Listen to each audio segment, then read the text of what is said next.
Bonjour. Dans cette petite vidéo, on va s'intéresser à un résumé de la thermodynamique classique, c'est-à-dire la thermodynamique 1, c'est la thermodynamique qui comporte les principes, les quatre principes de la thermodynamique et l'application de ces principes-là sur les machines thermodynamiques. Le- on va commencer par les principes. La thermodynamique est basée sur quatre principes. On va commencer par le principe zéro. Ce principe zéro postule que si on a un système A en équilibre avec un système B et un système B, le même système B en équilibre avec un autre système C, alors le premier système A est en équilibre avec le système C. Ce principe-là définit définit l'équilibre thermodynamique. L'équilibre thermodynamique, on dit qu'un système est en équilibre thermodynamique si tous les paramètres intensifs décrivant ce système, par exemple la température, la pression, la masse volumique, la concentration, etc., sont constantes. Tout doit être constante et homogène. C'est-à-dire constante, c'est-à-dire ne dépend pas du temps, et homogène, c'est-à-dire ne dépend pas de x, y et z, ne dépend pas de l'espace. Ce, euh, Cet équilibre-là comporte trois équilibres en fait. Il comporte un équilibre thermique. Équilibre thermique, c'est-à-dire que la température, c'est le premier euh, paramètre intensif. La température du corps doit être homogène, c'est-à-dire si on a un système comme ceci, la température ne dépend pas de la position et la température est constante dans le temps, c'est-à-dire que la température ne change pas. Donc, ce corps-là, c'est un équilibre thermique. L'autre type d'équilibre, c'est l'équilibre mécanique. L'équilibre mécanique, c'est-à-dire que la somme des forces extérieures appliquées sur le système égale à zéro. Si la somme des forces extérieures égale à zéro, ce qui signifie la pression est une constante. Car si on a un système gazeux comme ceci et soumis à plusieurs forces extérieures, la pression à l'intérieur de ce système-là change au cours du temps et donc la pression n'est pas constante. Donc si le système est en équilibre thermodynamique, il est en équilibre thermique et il est en équilibre mécanique. Mécanique, c'est-à-dire que la pression est constante. On a d'autres types d'équilibre. C'est équilibre, par exemple, chimique. Un système est en équilibre chimique si euh, le potentiel chimique est constant. Ou pour si on ne veut pas utiliser le potentiel chimique, on peut dire que on n'a pas de réaction. Pas de réaction. Donc, si on a un équilibre thermodynamique, on a un équilibre thermique, c'est-à-dire que la température est homogène, euh, uniforme et constante. Mécanique, c'est-à-dire on n'a pas de mouvement, la somme des forces extérieures est égale à zéro. Donc, c'est un système pseudo-isolé. Et chimique, c'est-à-dire que le potentiel chimique est constant, ou c'est-à-dire que on n'a pas de réaction chimique. C'est le principe zéro. Pour le premier principe,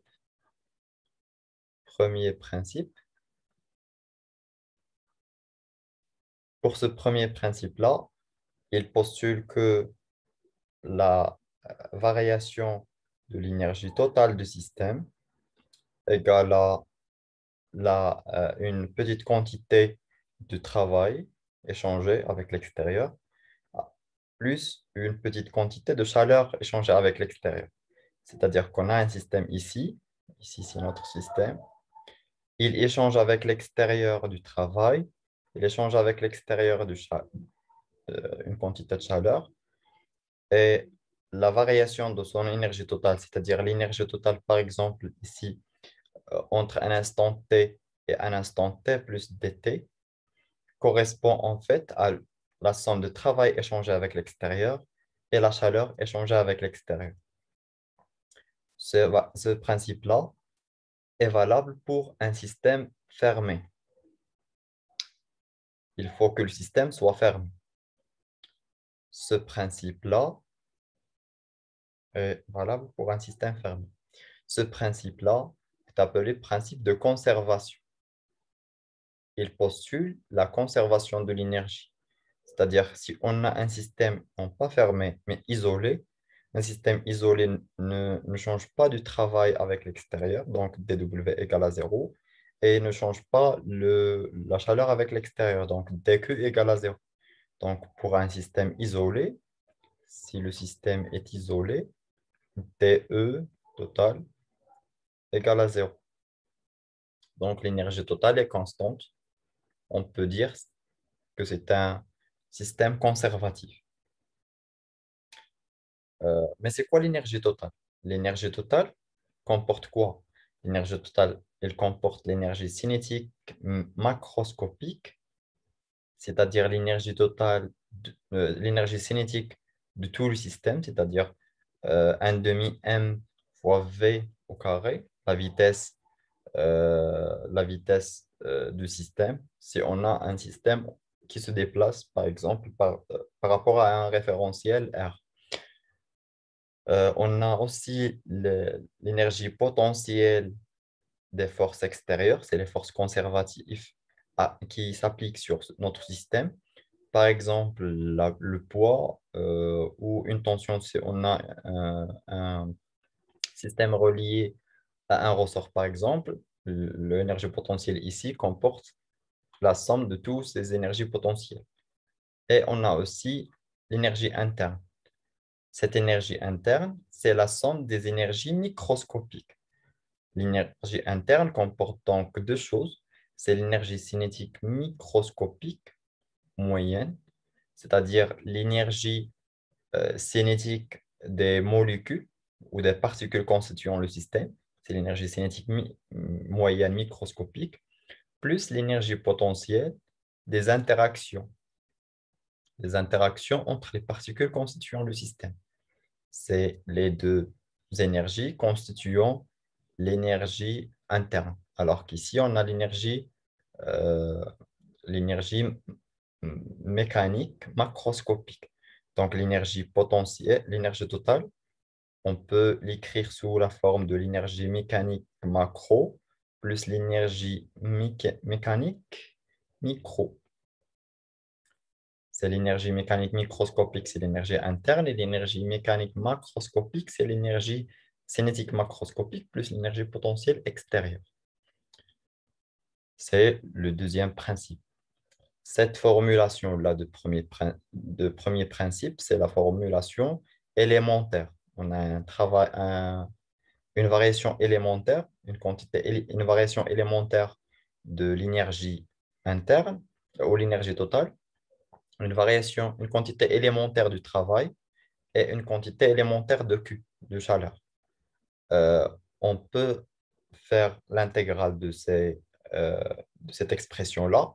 Si on fait l'intégrale de dE, on obtient delta E total, alors que si on intègre dW, on trouve W. La même chose pour Q. Donc, on a toujours l'intégrale de D donne delta et l'intégrale de delta donne 1. Car D correspond à une variation élémentaire, alors que delta correspond à une petite quantité. On peut parler d'une différence d'énergie totale, mais on ne peut pas parler d'une différence du travail. Le travail, euh, c'est une énergie échangée. On ne peut pas dire que le système possède un travail, par exemple 10 jours ou 100 jours. Pour les symboles, le petit d correspond à une grandeur qui ne dépend pas du chemin suivi, alors que le delta qu'on a ici signifie que la grandeur dépend du chemin. Cette grandeur dépend du chemin, celle-là ne dépend pas du chemin. Donc l'énergie totale ne dépend pas du chemin, alors que le travail et la chaleur dépendent du chemin. La même chose ici le, pour l'énergie cinétique macroscopique, l'énergie potentielle et l'énergie interne. Toutes ces fonctions-là sont des fonctions qui ne dépendent pas du chemin suivi. Donc, on écrit DU, DEC, DEP. On n'écrit pas delta U. C'est le premier principe, c'est le principe de conservation de l'énergie. Il s'applique sur un système fermé et la formulation, voici la formule pour une transformation infinitésimale ou une transformation petite ou élémentaire. Et voici l'expression pour une transformation macroscopique, c'est-à-dire entre un état A et un état B. Maintenant, euh, pour le deuxième principe. Le deuxième principe,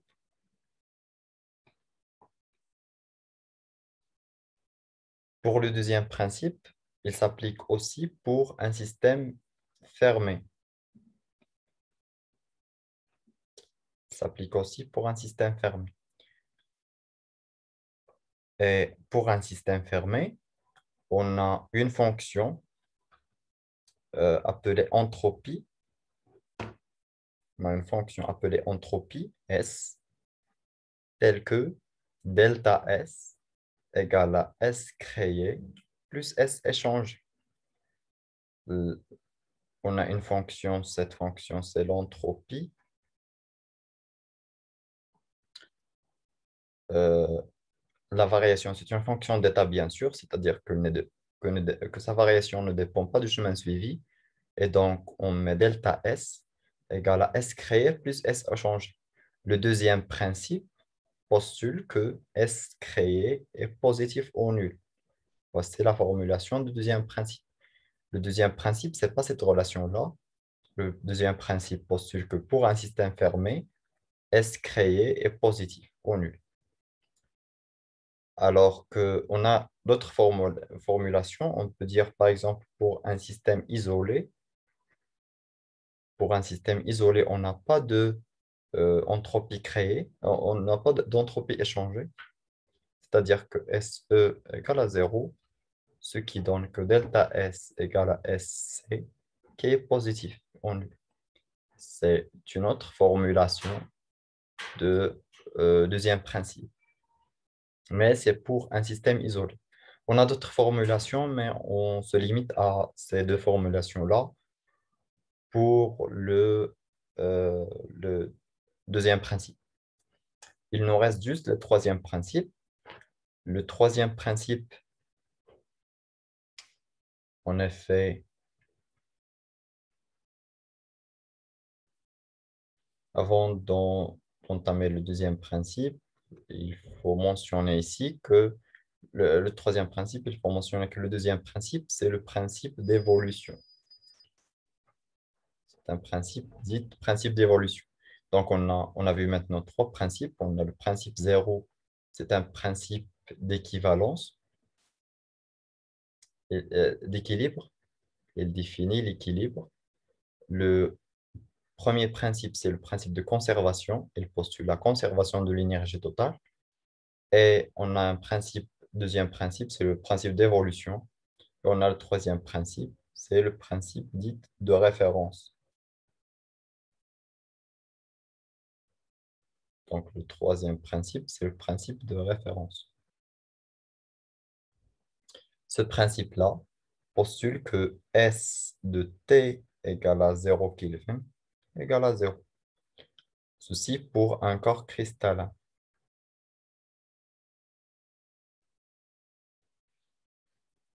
C'est quoi la signification de ceci? Pour expliquer la signification du troisième principe, il faut regarder la signification de S, de l'entropie. L'entropie, en fait, c'est une fonction qui mesure le désordre. Lorsque l'entropie augmente, le désordre augmente.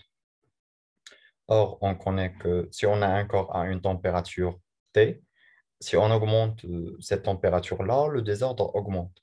Et donc, si on diminue la température, le désordre diminue. Donc, si on veut diminuer S, il faut que la température diminue. La valeur minimale de la température qu'on peut avoir, c'est T égale à 0 Kelvin. Théoriquement, bien sûr.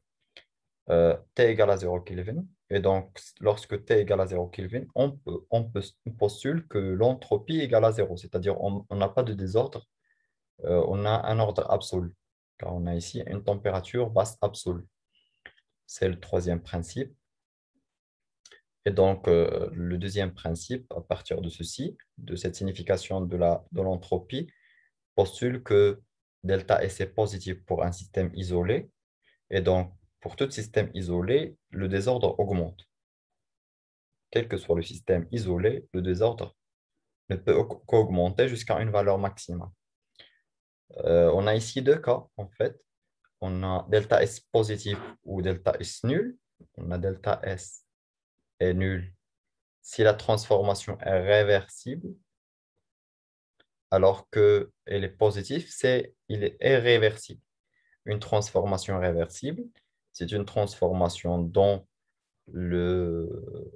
qui est quasi statique, c'est-à-dire dont on peut passer d'un état A à un état B en passant par une infinité d'états d'équilibre. Et la partie réversible dit par définition que la transformation de l'état final à l'état initial, c'est-à-dire de B à A, lors de ce passage-là, on passe par les mêmes états d'équilibre. C'est les principes de la thermodynamique et leur signification.